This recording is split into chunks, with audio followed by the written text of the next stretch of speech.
to be where it's at. Here's a hot spot, a typical hot spot. And in some cases, it will flow to the surface and cause a flood basalt.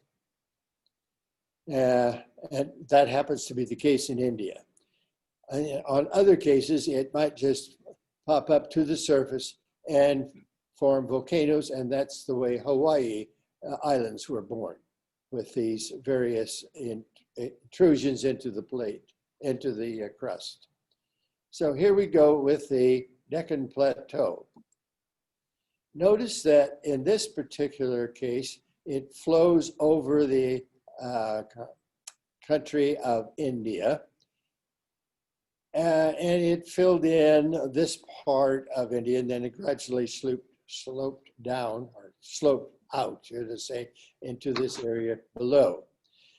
An example of flood basalts is also in the United States here, which might be of some interest, and that is the Columbia Plateau is also one of those flood basalts.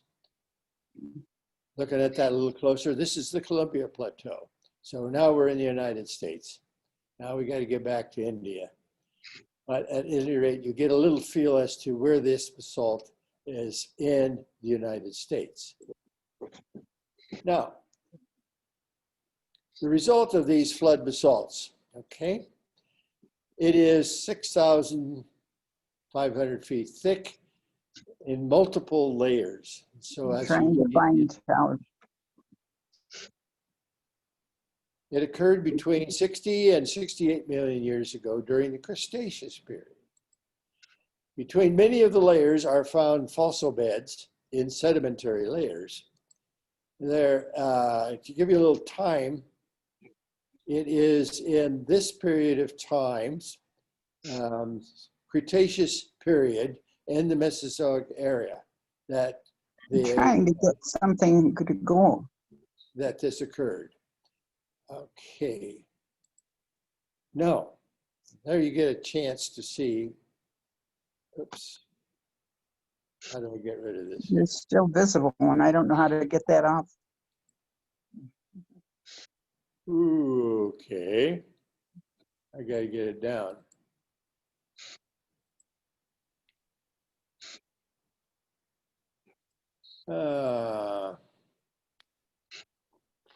Why am I having this trouble?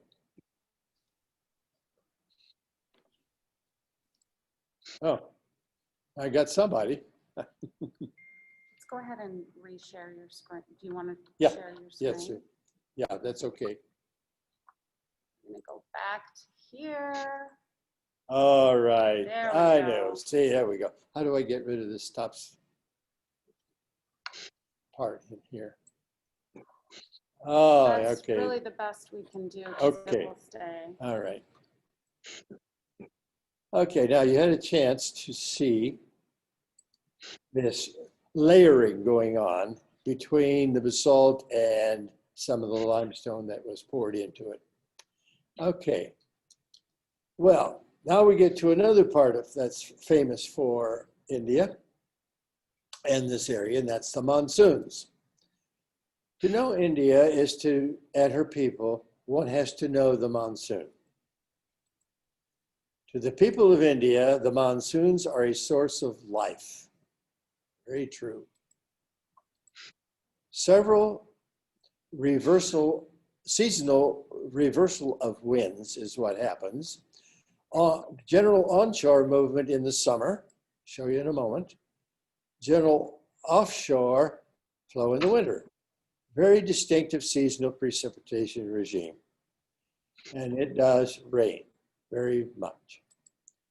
Let's look at, this is the summer one. Notice that the winds are coming from the south and they are attracted toward the low pressure that is in the middle of Asia. And that brings in the water from the ocean. Then in the winter, it turns around because this becomes the high pressure in Asia, and it flows the other direction. And as a consequence, there is some water that rain that does occur during the winter as well, and that may be shown here in a moment. This is the summer. Notice that the winds are hitting this area of the Western Ghats, but it also goes right on up the Ganges River basin. And that brings a lot of moisture up into that area, and especially into Bangladesh as well. A little sharper picture of it shows the winter as it's moving around. And notice this area here is getting quite a bit of rainfall. So is Sri Lanka in this area. Let's make that a little bit bigger. And notice that in the summertime, this is the area that gets the moisture. And so does this one. And it moves right on up through to the top. Okay.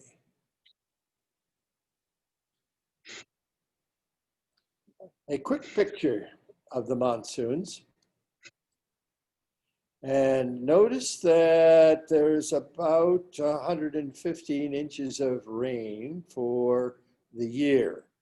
When does it fall? Well, here's June and July, and then it's a little bit more in August and so forth, all the way through October.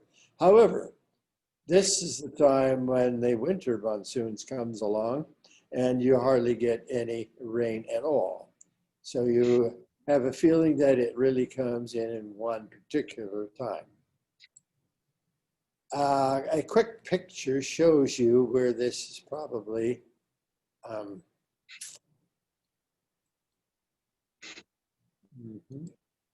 there we go. Getting rid of some of this here, okay? Notice that this is the area where a great deal of rainfall comes, and so does it here in the Assam.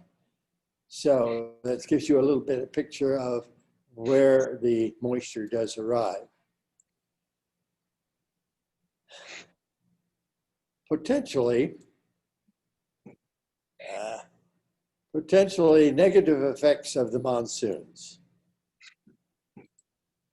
Results of catastrophic rainfall, widespread flooding, property damage, destruction to agricultural lands, damage to transportation infrastructure, homelessness, disease, malnutrition. So it's a problem. Serious injury and even death. And here is a picture of that. The monsoon rains caused this mudslide in Malin village near Pune, July 30, 2014. 41 people were swept away and many were injured. 41 died in that mudslide in that particular time. Pretty good picture of the mudslide. India encompassed 3/4 of the South Asia's total area. 28% is urbanized. 14 major and numerous minor languages. The lingua franca, what is it? I imagine most of you have guessed already. English will be the English will be the major government language because the British were there at one time. But now notice this map is full of different dialects, different languages. But the yellow one here does show Indo-European family languages, whereas this is the Dravidian down here and some others alongside of it. But notice there are many different speaking languages in India. It's the most populous democracy in the world. English is the language of government. No country exhibits greater cultural diversity than India.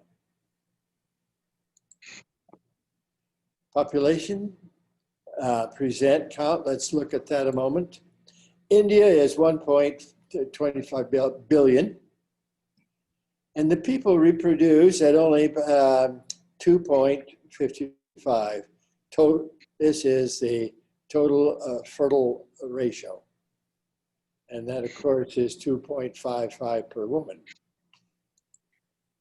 China has 1.3 billion people, and their TFR is a little lower. So they're not reproducing or refilling the population as fast as India is. As a consequence, India with in 2019, that is 1.3 billion, China at 1.4. It is projected that India will pass China Oh, 2028. well, that's because China have one baby only, right? Okay. All right. We've got a picture here of the map just to refresh you that this is India, and we're going to keep on going with that. India's infrastructure, public transportation is the primary mode for the people. Yeah, and they will do this. They will fill a train like this, not only on the inside, but the outside as well. Now, hang on. Or the railways themselves are used for freight. And as you can see in this picture, considerable freight is being moved on the railroads. But in order to handle some of this, like in the city of Mumbai, you have skywalks so people can walk around, and because it's so busy in the street itself. Here's a nice skywalk to walk around on in Mumbai. Mumbai, if you don't remember why, that is the name for Bombay. Bombay is the one that I learned about when I was studying years ago, grade school. I think this is a rather interesting slide insofar it does contain 50% of the world's population. And if you look at the rivers, here's the Indus River, which we'll study later, the Ganges, and the Yalong or Brahmaputra River, but then that's concerning India itself. But look next to it, here in China and Indonesia. These rivers also furnish a lot of water, and as a consequence, people live near the rivers. So 50% of the world's population is in this area. Okay. The Indus River drains into the Arabian Sea, excuse me. We will notice that there are 5 rivers up here when we study Bangladesh or Pakistan later on. Notice where the Ganges is. It joins with the Brahmaputra, which comes across on top of the Himalayas on down into this Bay of Bengal. Ganges and the Deccan Plateau drain into the Bay of this Bengal. Tigers. Kind of a nice little picture showing where the northern plains is, and of course that's where the Ganges River happens to be. So, as well as the Assam over here. Okay, we'll look at something called the Thar Desert. The Thar Desert is over here. It's a dry area, obviously, in this part of India. It is known for its kharif, the kharif summer crops. And let me show you what those are a moment.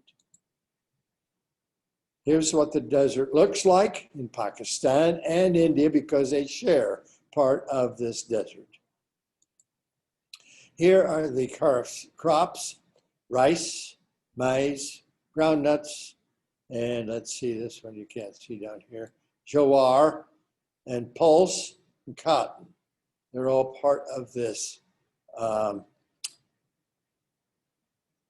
Desert area. Well, not all the area can grow these crops, obviously, and so this is where some of the activity takes place. The nomads are in that area. Next one I want to look at is the Chotanagpur area, right in this region. That is a plateau of industrial development. Why? That's where the limestone, the mica, the bauxite, the copper, and the iron and coal happens to be. Let's take a look at this for a moment. Here's one of the big coal production areas in that area, the largest in the world in Ahmedabad. That's in that same plateau area. Just to become familiar once again with these, with the area, now take a look at the Western Ghats in this particular place and the Easterns on this side. And of course, these are higher. They're going to catch more rain when the summer monsoons come along. Nice waterfalls in the Western Ghats over one of the escarpments. I put this in because we're going to look at elephants in just a little bit. India is home to 60% of the remaining Asian elephant population, estimated to be between 10 and 15,000. And I have a little personal interest in this one. This card, picture was sent on a card from my sister. My sister married an Indian who was a Rhodes Scholar, and he taught at Southern Cal and various other colleges. When he retired, the two of them went back to India at Pune to start a girls' school. Actually, they took over a struggling girls' school, the kindergarten through 5th grade. And girls just did not get any education. And this was their way of giving back to the country where he came from. Elephants. Yes, they're losing quite a number of them in the Western Ghats. And the markhors are prominent in the Western Ghats. Plantation, as far as I can tell, this must be tea.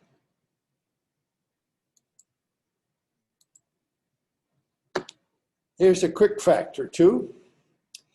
The general, GNI happens to be about 2020 in 2018. That was up from 1,006 per family.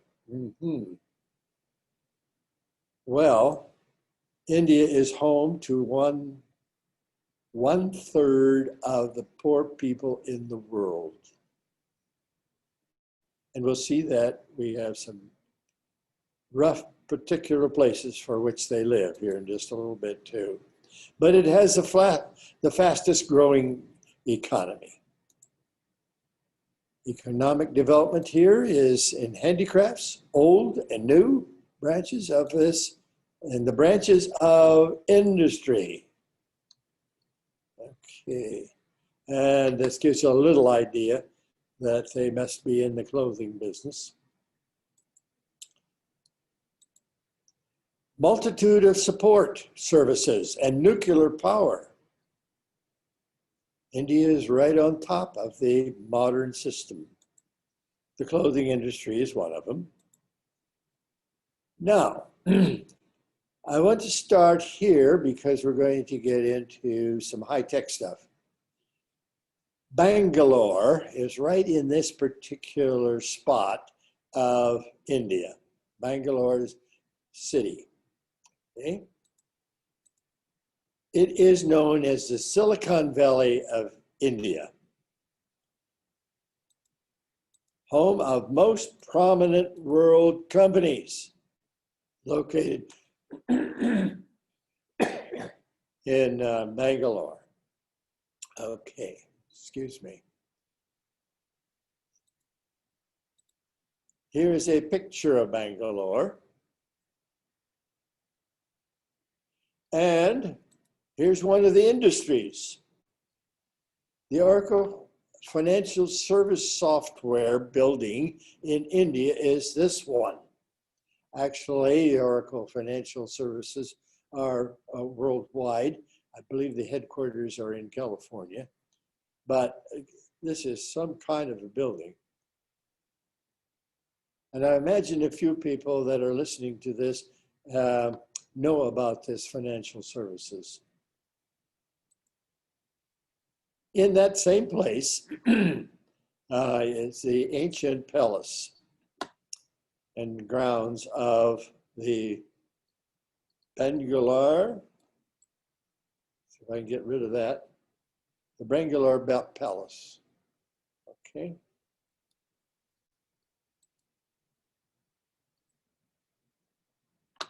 Economic development. A mixture of traditional village farming and modern agriculture.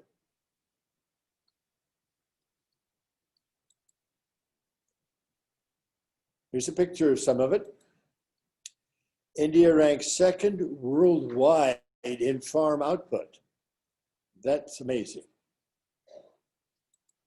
Fresh fruits and vegetables, thank you. Oh, Susan just brought me some water and I appreciate that. May I take a drink a minute?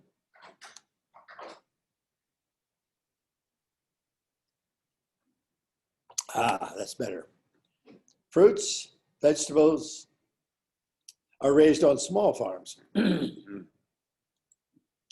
But notice this milk processing plant.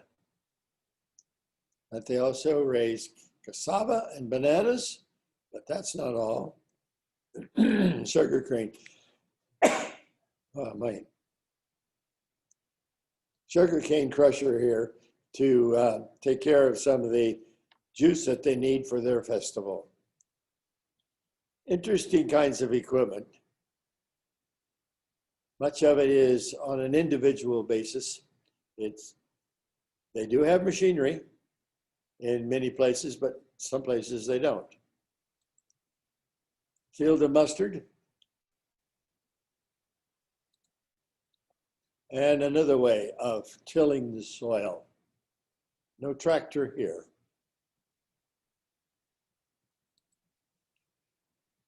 Some pictures of what they do raise. Here we have some coffee trees and various vegetables.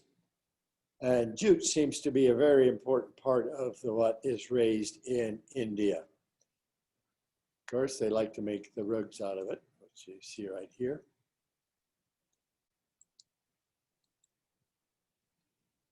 What else do they raise? Well, lots of rice. Now, rice needs lots of water. So during the summer monsoons, they grow it rather extensively along the edges here.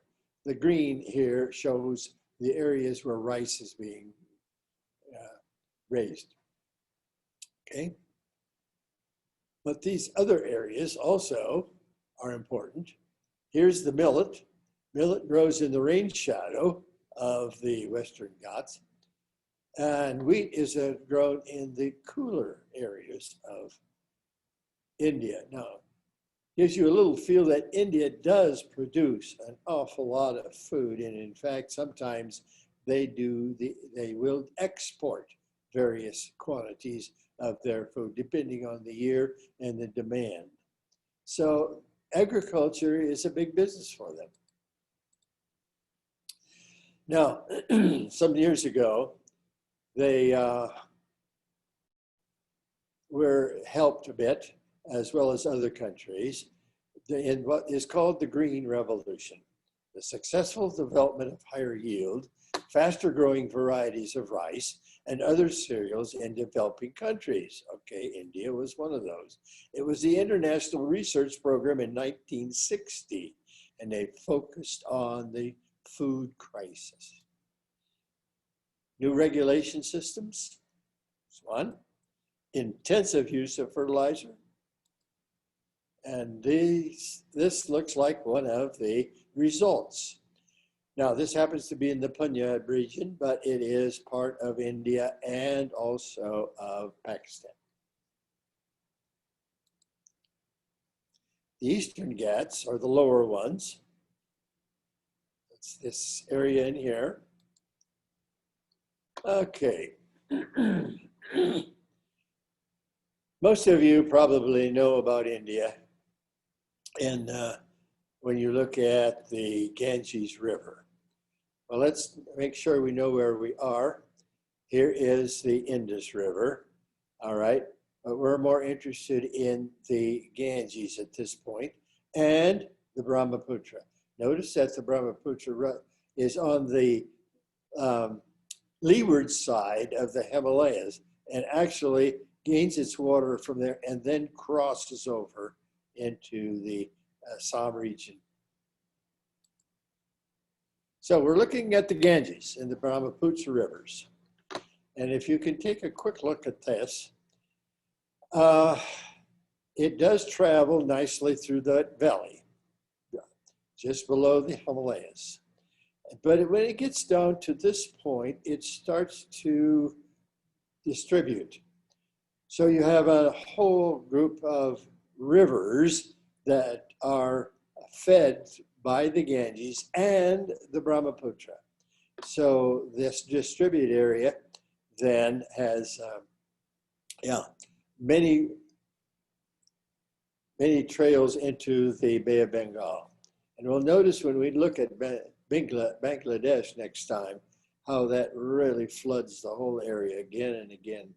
So it's a real problem to it. But let's turn now to the Ganges River, and it is the most sacred river to the Hindus. But polluted. Gives you a little idea how polluted. Diseases are rampant.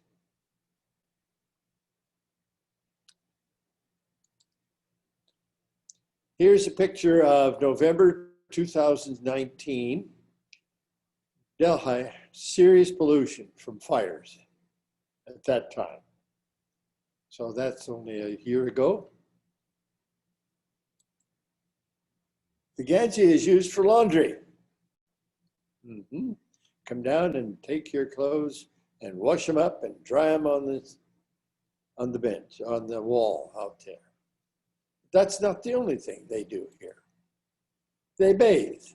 They bathe here. And this happens to be a city along the Ganges, the Shara.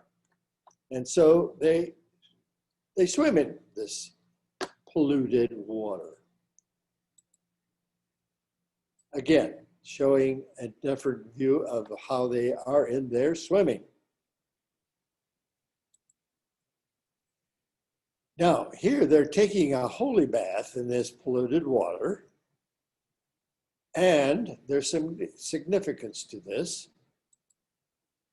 The sacred Ganges at this spot, Varanasi, or in Benares, is a sacred place. Bathing in the Ganges, if you die here, you will go straight to heaven. I guess that may be quite an incentive for them to jump into this polluted river. And maybe because it is so polluted, they'll go to heaven quicker. Okay. Some big cities. Let's go through some cities. Mumbai, which was Bombay, 24 million. They achieved primacy based on the Suez Canal. What does the Suez Canal have to do with Mumbai? Well, we'll go back to that in just a minute. Delhi is the capital. It has 29 million. And then you have Calcutta or Calcutta. Calcutta was the British name. Calcutta is today's name. Is only 5 million. In Calcutta, 500,000 are homeless, and we'll look at that in more detail. But it was the British capital until in 1772, and hence the name Calcutta.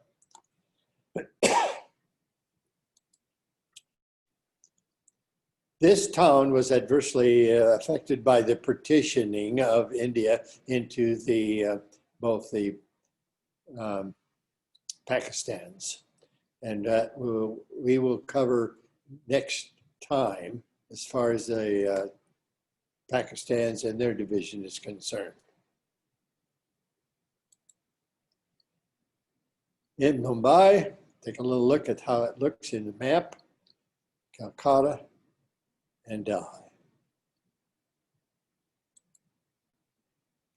Again, the picture, here we go. This is where the Delhis are, new and old. Calcutta is on this side in the industrial region. Mumbai is over on this side. Well, let's see, who we study first. Mumbai, which was Bombay. This is quite the area for Mumbai. And they had to reclaim some land in order to build their city on it. And so they merged some islands together and reclaimed the land in between the islands and built their city on it. However, now we get to that other question, what does the Suez Canal have to do with Mumbai? Well, the opening of the Suez Canal in 1869 made Bombay one of the largest seaports in Asia. And I guess you can understand if you look at this. The trip from London, of course, this is a British colony.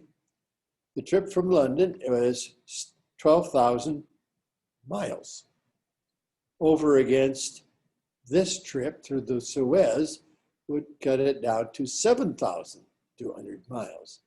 And as a consequence, they landed at this part of India, making it a very important city. Here's Mumbai. It's the chief port. Wow. It has its modern techniques. Now, or look at the slums. The slums are really bad. Dharavi is the largest slum area in Asia.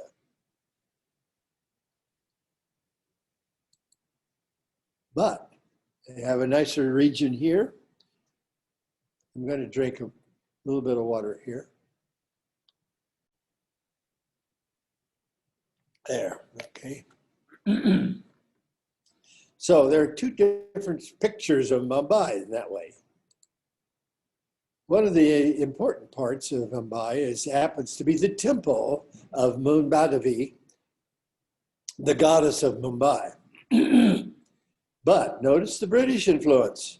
Aha, the oldest India cricket stadium. But this is an amazing hotel. The hotel in Mumbai, each room has its own swimming pool and green space. What does it cost to live there? Where is the swimming pool? I'd like to have you look at this edge. See that kind of blue edge there? all the way down. Now, if I enhance that, you see it now is a blue-green, this blue edge. That is the swimming pool in each room. Well,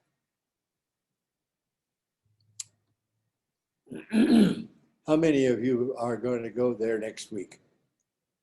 Maybe they wear masks, I don't know. But this is the other side. Not nice. Not nice at all. Poverty is extreme. Okay. We saw Delhi, and I wanted to mention Agra. We'll come up in just a little bit. And we also saw the Varanasi, where they plunge into the pool there, you can go and die there, you go to heaven. Okay. And here's Calcutta. Now, let's move on from there to Delhi. Okay. The parliament is in Delhi, and that is its building. Connaught Place is India's economic hub. So there's a kind of a picture of it that you can see. But it is loaded also with temples. The Akshardham, largest Hindu temple, is in New Delhi. That's not the only one. The Swaminarayan Ashkanham is known as the Temple of God. Now, that's fairly recent because it was opened in 2005.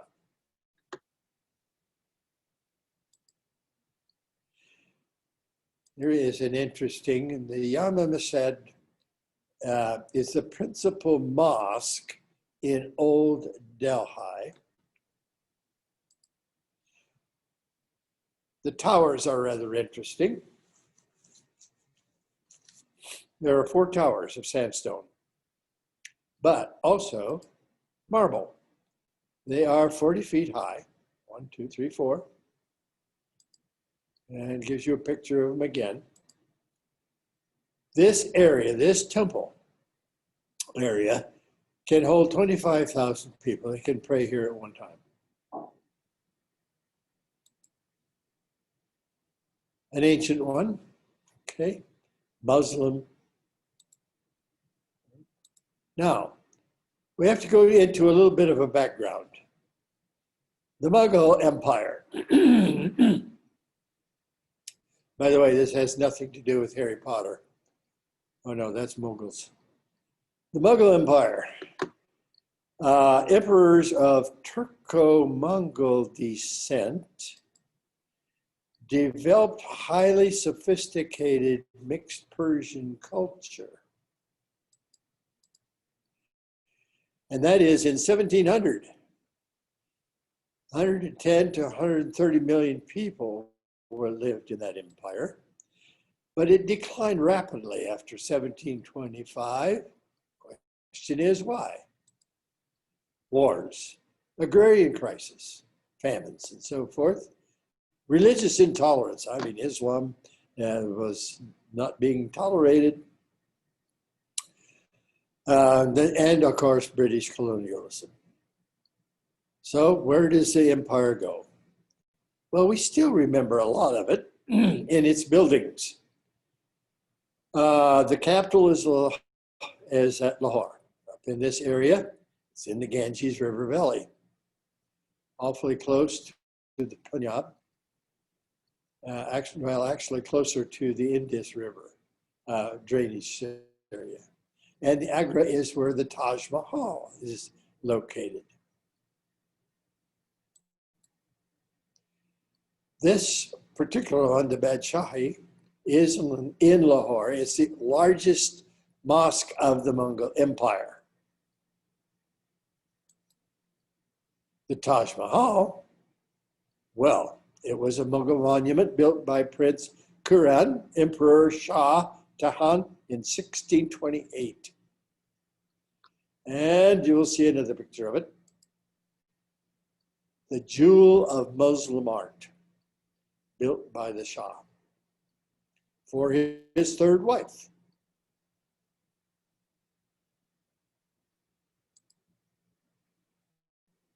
This came through the news just the other day, Monday, in fact, September 21.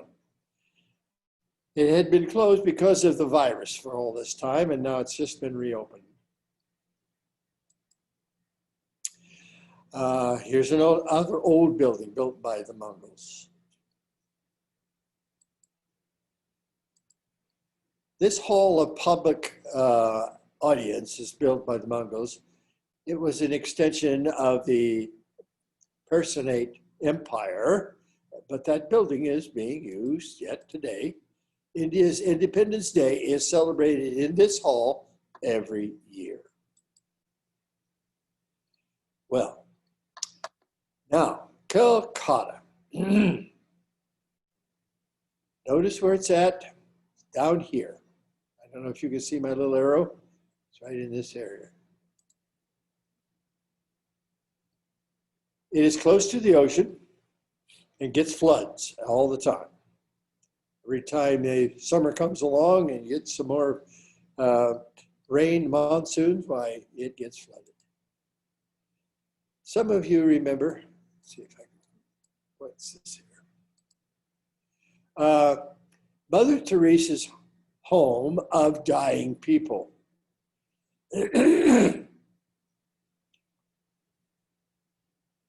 Mother Teresa.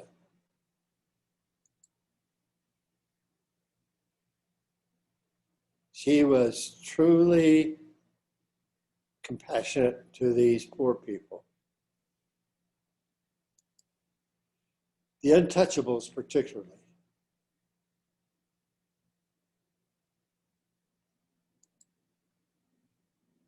That's what she looks like. Teresa, born in 1910 in Macedonia, so she's a Greek person. Founded the Missionaries of Charity, which is for poverty. She went to India in 1948, but died in 1997. Not that long ago in the memory of most of us. A picture of her typical concern for the people of India. I think we got some timing quotations that may just apply today. And let me read them to you. People are often unreasonable and self-centered. Forgive them anyway. If you are kind, people may accuse you of ulterior motives. Be kind anyway. If you are honest, people may cheat you. Be honest anyway.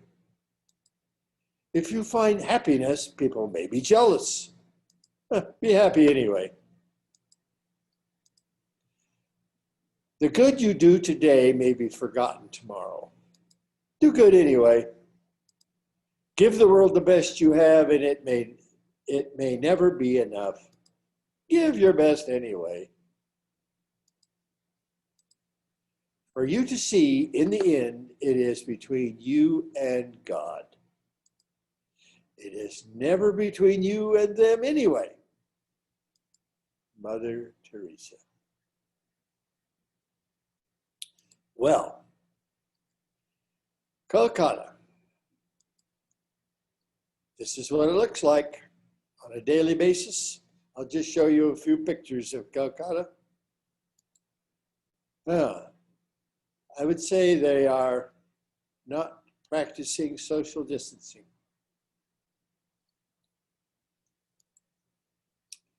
Here's an example of what can happen here in India, because things happen sometimes too fast. Chennai is a city near the Eastern Ghats. And in, let's see, June 30th, 2014, this building just simply collapsed. Well, the construction officials were arrested because they were negligent. 29 died, 26 rescued. And that can occur when things go too fast and the code is not observed. So that's fairly recent. Oh, how many of you picked up your quiz? If you did, may I read the answers? Number 1, Assam goes with easy, eastern part of Asia. Number 2, Tethys Sea goes with its sediments became Himalayas. Number 3, Union goes with near Madagascar. Number 4, the Deccan Traps goes with steppes of flood basalts. All right, the monsoons goes with T, seasonal reversal of winds. The Thar Desert, number 6, goes with Baker, supports the Kharif crops. Number 7, Western Ghats goes with Love, rainfall supports plantations, all right. And number 8, Eastern Ghats, 8 goes with supports coffee, vegetation and vegetables and jute. Number 9, Baroness is you, air. If you die here, go straight to heaven. Now we come to Bombay, R, Roger, and that is the Suez Canal made city big seaport. So Belkan, ooh, the Bombay's luxury hotel. Number 12, the Connaught Palace is economic hub. And Ashikaban is number 13C, largest Hindu temple. Jama Masjid K is 2,000 can pray here at one time. Number 15 is Mother Teresa, D, home of dying people. And then we get Chennai, G, the building collapsed. All right, that is the quiz. Now, those of you got that one fine. Now we go into the second half of this presentation.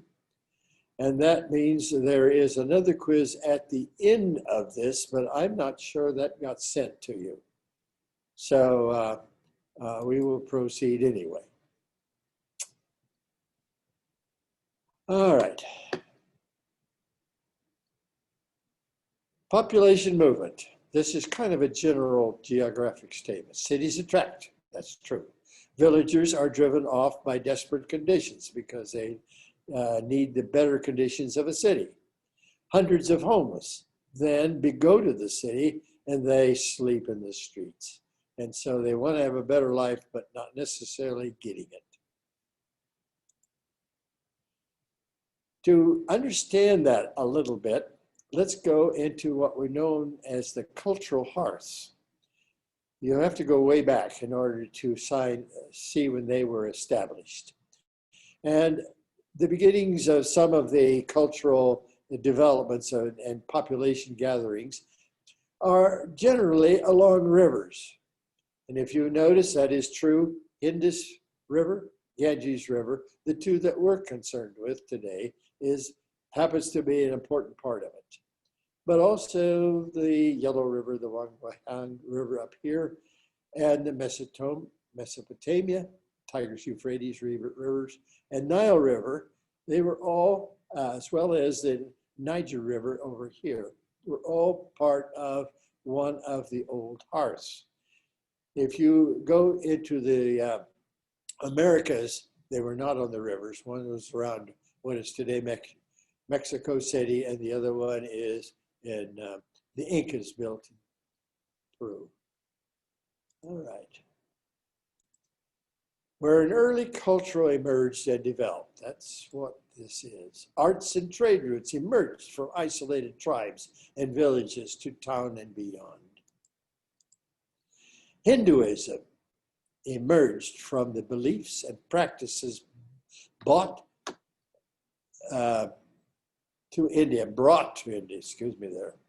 by the Indo-European Aryans, 6th century BC. Okay. Here is the one in Pakistan. So we're going to briefly look at this one, but this is the Indus Valley. Hinduism is the cultural hearth there. Diffused south and east into the Ganges, that's up in here. And then it was absorbed and supplanted by earlier religious customs.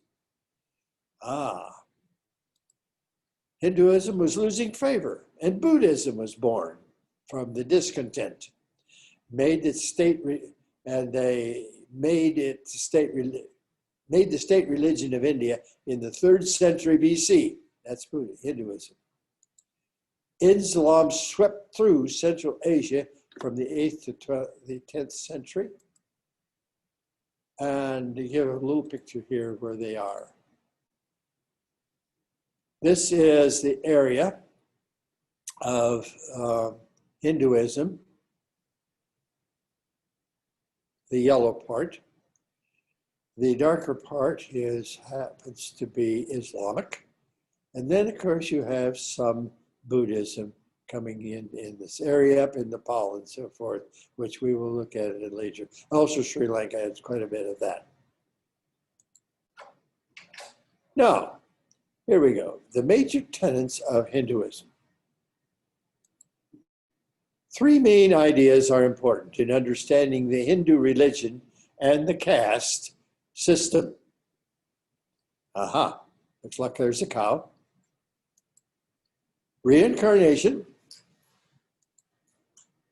Karma. Karma.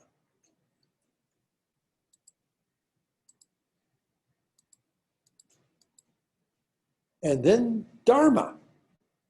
Let's see what those are. Uh-oh.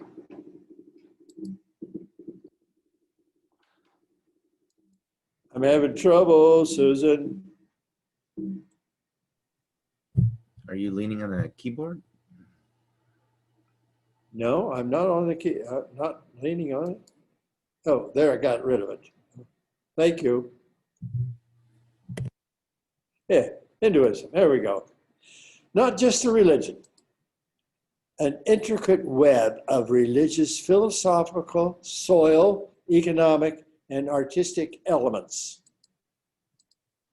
No common creed, no single doctrine, no direct divine revelation, no rigid, narrow, or moral code, but a real belief in ancestors here. Lord Sri Vishnu is honored, and of course here he is with his avatars. And Lord Ram is also a very important symbol for the Hindus. Virtue and chivalry.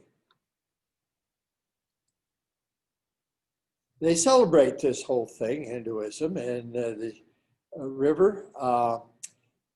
Amarella boat races are part of that festival. Great singing and lots of festivities. This gives you a real quick picture of where the intensity of Hindus are. This particular color is 75 to 90% Hindu. And then it gets a little thicker in some other places. 3 basic practices. Puja, or worship. Cremation of the dead. Regulation of the caste system. Puja, Hindu worship. The worship of a god found in many homes. Here is puja. Got to have this person over, or this God over here. Reincarnation. Every living thing has a soul. When a living thing dies, its soul moves into another living creature. Oh. So, souls are reborn in a newly created life. Then there's something called dharma, a set of rules that must be followed by all living things if they wish to work their way up the ladder of reincarnation. You don't want to be reincarnated into a pig, into a cow maybe, but otherwise, each person's dharma is different. And if you want to find out how to have good dharma, you read this particular book, the Vedic Sanskrit, a large body of Hindu texts. Every action brings about certain results. That's karma. There is no escaping the consequences of one's actions. Good behavior is rewarded when the soul is reborn into a higher ranking living creature. Karma. Now, maybe some of you have heard of karma. There's one. Well, I don't think that has anything to do with the religion. But there you go. Only 130,000 for this nice little jewel. Oh, let's go back to karma. Karma means to cleanse, be grateful. It's an act of love. Check with motives. Watch your attitude. Forgive. As you sow, so will you reap. Karma. Now look at this turning around. Let's see once. Here we go. It goes round and round. The reincarnation. You're born, then you're reborn and die. Well, if you've been a good boy or a good girl, you then are born again. And this time you are born into a different person and rebirth occurs. And the dance goes around and around and around. Here's one of the Hindu gods, or Durga. And this is one of the temples for him. Islam entered the region through Punjab. Pakistan is Islamic. India is Hindu plus. Bangladesh is Islamic. So you get this division of the religions, which is rather important. Now, Muslims declined in the continent of India, but notice that in 1931, it was rather prominent. This darker red is over 50%.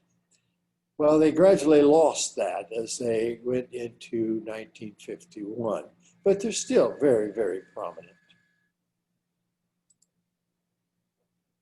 And this is a rather recent thing, March 2020. The Indian citizenship law provides a path to citizenship for 6 religious groups, but not Muslims. Oh, problem. All right, a path to the citizenship for migrants who entered illegally before 2014 from Pakistan, from Bangladesh, Afghanistan, provided they belong to 6 religions, 6 of the religions, one of the 6 religions. Okay, what happened here? The 6 religions were Hinduism, Buddhism, Christianity, Sikhism, Judaism, Zoroastrianism. What? Notably absent was Islam. That's a problem. let's see what happens. There were riots, March 2020. 38 were killed in the violence. 500 were arrested and died because of this new law. Riots in Delhi after the passage of the law against Islam.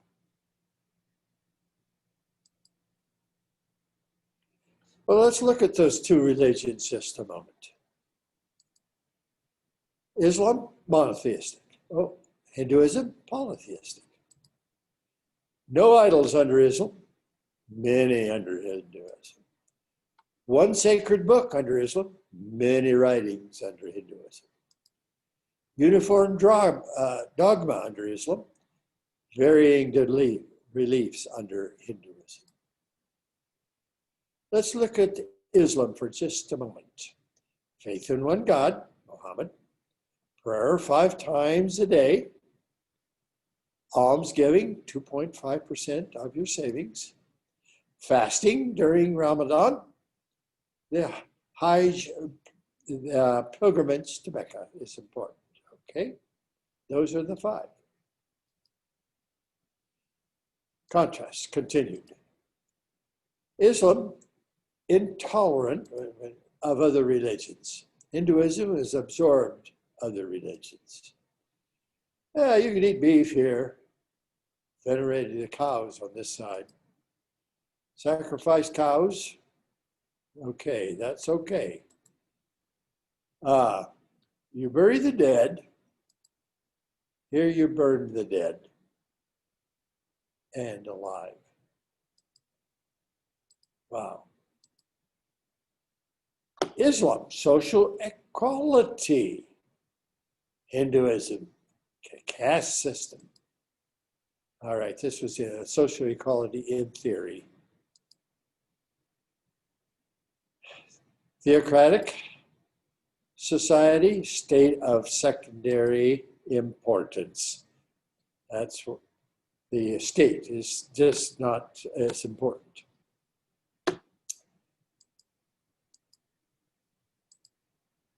Caste percentages, lower caste 15%. Backward class or one up is 40%. Upper Brahmins, 18%. Hinduism binds country together.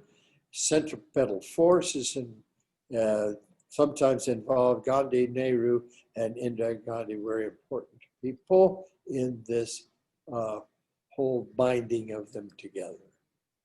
Let's look at this just a moment in this caste system. The Brahmins were the rulers, and then you go on down the priests, the soldiers, the artisans, the merchants, the peasants, and finally the untouchables down here. Here were the unskilled workers, and here were the skilled workers. That's quite a caste system. This guy, he's wondering. He's looking for tech support. This tech support person says she hopes I'm of a caste she can talk to. Aha, can't talk to each other. Okay. The origins and spread of Buddhism. Siddhartha Gautama was born in 500 BC. The Emperor Ashoka in the 3rd century, okay? He was the prince, Siddhartha, born 2,500 years ago, gave up princely position and sought salvation and enlightenment through religious meditation. He rejected earthly desires. Buddhism, the adherents objected to harsher features of Hinduism, focused on knowledge, especially self-knowledge, elimination of worldly desires, determination not to hurt or kill people or animals. Here we go, the Eightfold Path. Okay. To get to the right view, the right view, the right intentions, the right speech, the right actions, the right livelihood, the right effort, the right concentration, and the right mindfulness. That's what's important in the Hindu religion. Oh, another little cartoon. I'm sorry, but that will not help you find the eightfold path. Trying to get the GPS out. Buddhism. Again, resist evil, free your mind of evil, work for the good of others, respect life. Control your thoughts, practice meditation, meditation, say nothing to hurt others, and know the truth. This is Buddhism.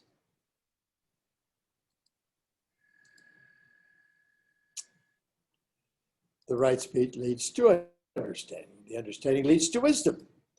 Right livelihood leads to sharing. Right mindfulness leads to purposeful living. Right aspiration leads to divine inclination. Right behavior leads to goodwill. Right absorption leads to unity. Right effort leads to highest income. There. How about Four Noble Truths? Sorrowing and suffering are part of all life. People suffer because they desire things they cannot have. The way to escape suffering is to end desire to stop wanting. That's quite a theory. And to reach a stage of not wanting. And to end desire, follow the middle path. That is the path that avoids the extremes of too much pleasure and desire. Buddhism died a natural death in India, a slow and silent absorption by Brahmanism, mostly indifference to the people. Buddhism was split into two branches. The Theravada Buddhism is found in Sri Lanka, and that's what we will look at next time, for briefly, anyway. The Mahayana Buddhism is found in the Himalayas and East Asia. There's Mr. Buddha. The fall of Buddhism on the continent. Hinduism, broad and tolerant, accepted many of the teachings of Buddha. Buddhists in India, willing to compromise with the belief and customs of Hinduism. The fall of Buddhism, the final blow in the 8th century was the arrival of Islam. Destroyed the great Buddhist monasteries, burned libraries, killed monks. Today, only 1 million Buddhists live in India. Okay, here's some amazing facts about India as we finish this off. This guy, Vinay Dham, invented the Pentium chip. 90% of today's computers run on it. He was born in Pune, moved to Caltech, part of the Silicon Valley. Here's another one. Sabir Bhatia, co-founder of Hotmail, along with Jack Smith. He grew up in Bangalore and Pune. 38% of the doctors in the USA are Indians. 12% of the scientists in the USA are Indians. 36% of the NASA scientists are Indians. 34% of Microsoft employees are Indians. 28% of IBM employees are Indians. 17% of Intel scientists are Indians. 13% of Xerox employees are Indians. The famous board game chess was invented in India. And that is the story of this business. I do not know whether there are any People who would like to ask questions or the like, they're welcome to do so.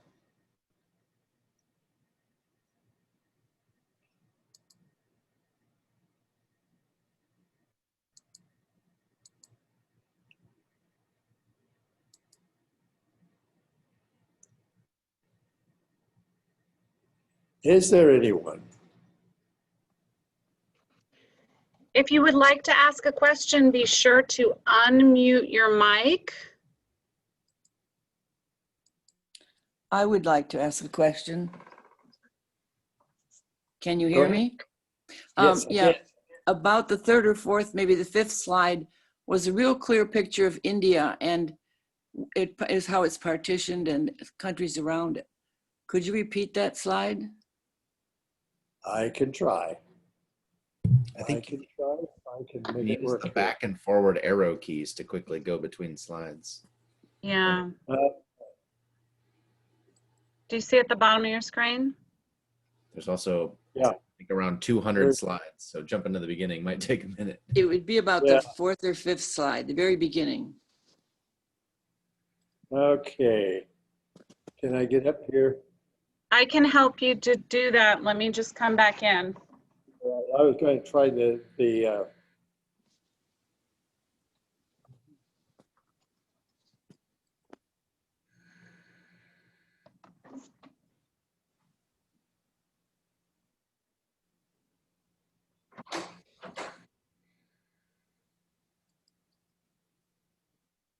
end of slideshow.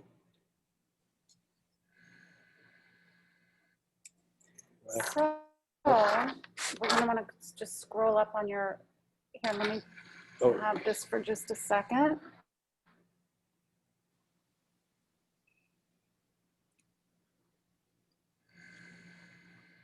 So the person asking the question, you said it was about the fifth slide? It's a Yes. picture of India and how it's divided. A map. Okay.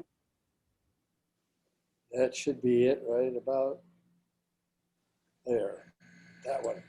Which one? That one. This one right here? No, this one. Number Yeah. 7. Okay. Can we all see that? That looked like it. No, I don't see it yet. Okay. The We screen need to sharing share his stopped. screen. Oh, sure. Is that what you do? We're almost there. Here we go. Now can you see it?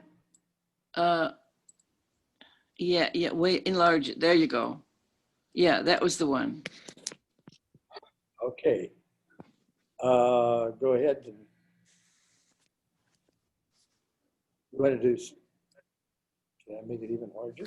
Yeah. The It was- slideshow button at the top. There's a tab about 6 tabs over called slideshow. That works too, yeah. Play from start. Well, you'll want to do the one next to it. Play from here. Yep, perfect.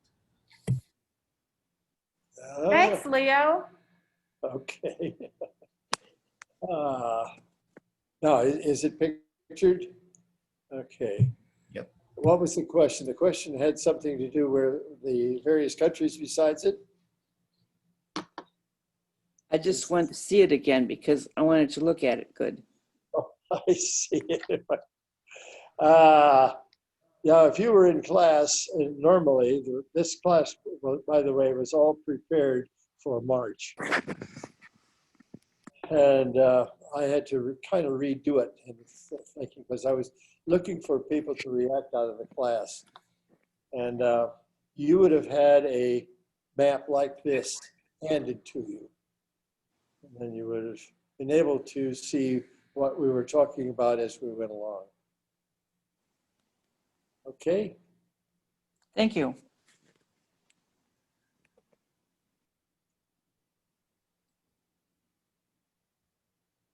Anything else? Let me go back. Okay. Monitor from my computer. All right. Did I quit in time? Oh, yeah, it was an hour and a half, wasn't it? I have a question. With such an extensive coastline, does India have a real naval tradition? I do not know, but maybe someone in the group can answer that. I do not know of their naval tradition insofar as when they were under the British, the British took care of the Navy. Indeed.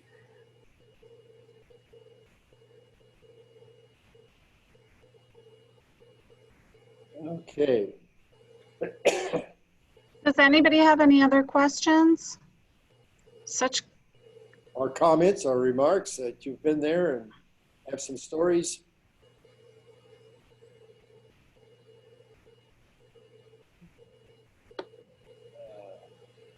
Would you be able to send any important images on your for the next class to us? To send them. They're all on. Like you did with the quiz? Oh, I see. You mean like a map or something on that? Right. Mhm. It would be up to Kim and Susan whether they can do that. Okay. I can give them copies. Thank you. I think we could certainly send the images that you feel are important, Jerry. That would have been interesting to send one like this. And I think there was another couple others that like this one here. It's not too bad either. A little idea of what's going on. Mm. That would be greatly appreciated. Thank you. Okay. And next time, of course, we'll be talking about, well, we'll be going right on around. Can you see this map that I'm showing now? We'll be here in Pakistan, not Afghanistan, but Pakistan, and right on down through Nepal and Bhutan and Bangladesh. Those two are rather important. And then, of course, Sri Lanka and the Maldives, which are almost underwater. Very low as far as sea level is concerned. So that's next week. Well, we want to thank you so much for a wonderful presentation. I certainly appreciate everyone's patience at the beginning of the presentation, and we look forward to going over the rest of the material next week. So everybody have a wonderful day, and thank you very much, Jerry. We appreciate it. Well, thank you for listening. Give them a round of applause. Yay, Woo! thank you. See you next time. Okay. Thanks. Yeah, bye.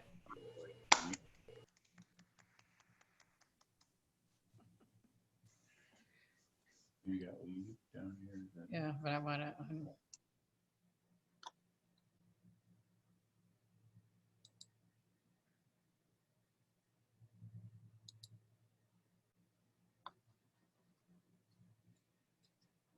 Oh. Well, we made it through.